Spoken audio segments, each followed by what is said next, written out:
Hello, everybody. My name is Jules. I'm excited to have you here today because we're going to be discussing growth mindset versus fixed mindset and what this means for you in your life.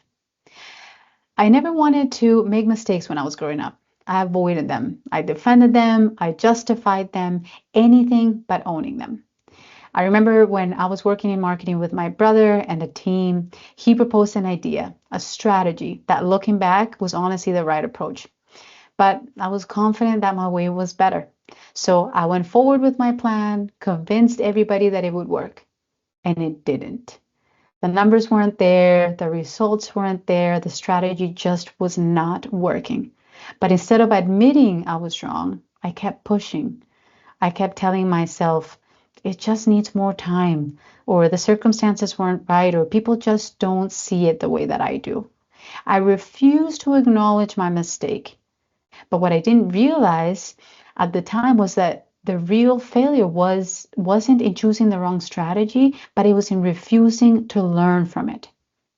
Carol Dweck, a leading psychologist, described this as a fixed mindset, the belief that intelligence, talent, and ability are fixed. So if you fail, it means you're not good enough. If something is difficult, it must mean you don't have what it takes. Because of this, people with a fixed mindset avoid challenges. They want to protect their ego. They fear failure because they think it's a personal flaw. They make excuses to avoid accountability, and they see effort as pointless. And so that's exactly that's exactly what I was doing. But something changed. I had the realization that failure wasn't a reflection of my abilities, but just simply a part of the learning process.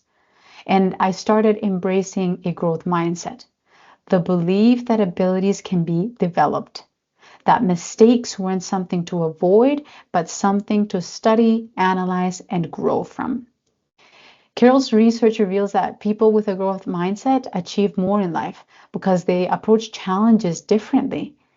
In one of her studies, children were given puzzles to solve, and after completing the task, some of them were praised for their intelligence, things like, oh, you're so smart, while others were praised for their effort. They would get things like, oh, you worked really hard on that.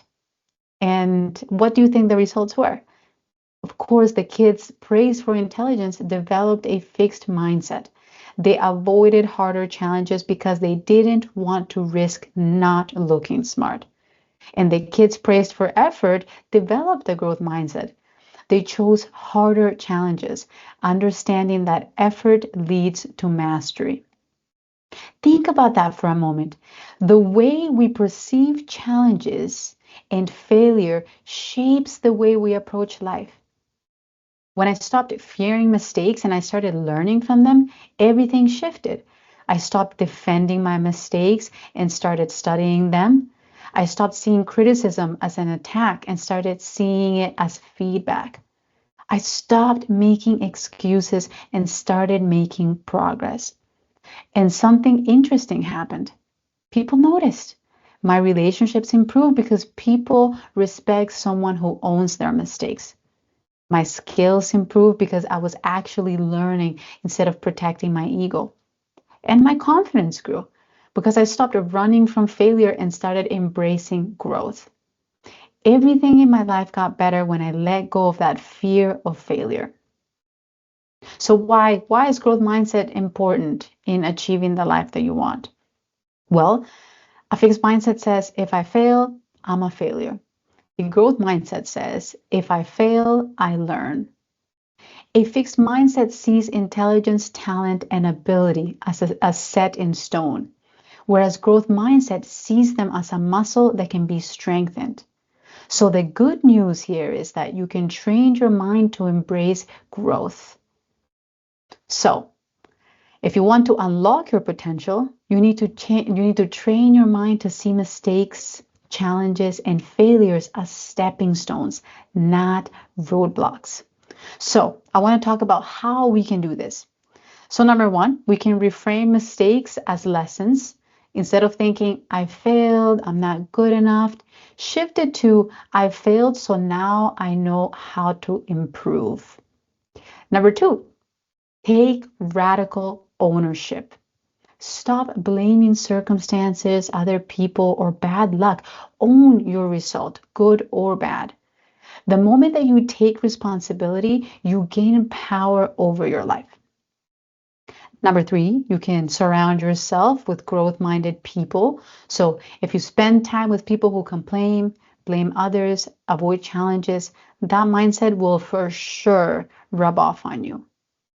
So surround yourself with people who embrace learning, who take action, and who push themselves. Number four, embrace discomfort and keep going. Growth happens outside of your comfort zone. If something feels hard or uncertain, that's usually a sign that it's where you need to be. Stop waiting to feel ready. Start taking action and grow into the person who can handle it.